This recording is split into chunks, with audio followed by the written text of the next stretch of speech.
Good afternoon. It's wonderful to be here. Thank you very much for listening to me for the short time we have together. That is in Johannesburg, South Africa. A high wall, an electrified fence to keep unwanted criminals at bay. Inside my home were 5 strategically placed panic buttons in the event of intrusion.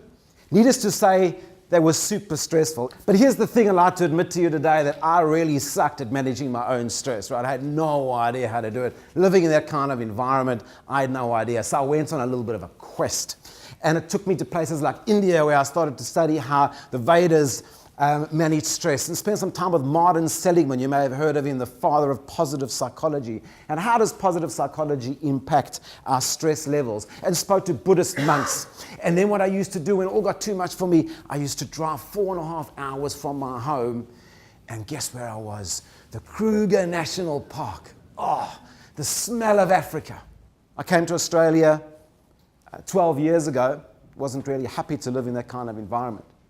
And I decided to write a book, which, as you saw, called De-Stress, Building Resilience in Challenging Times, where what I did was I squeezed the juice out of all the things that I learned and put it into one book. I speak on the subject because one thing that every single one of your clients has in common, no matter what industry you're in, every single one of your clients has something in common.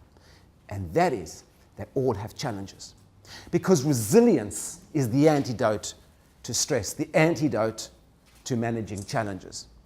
I was diagnosed with something called non-Hodgkin's lymphoma. They didn't know if I was going to live or if I was going to die. That was me 3 years ago in ICU in the Prince of Wales Hospital in Sydney with about 10 tubes. I'm sharing you the story because while I was going through that chemotherapy, I decided that I was going to survive this no matter what happened. So speaking about resilience for me is a very personal thing.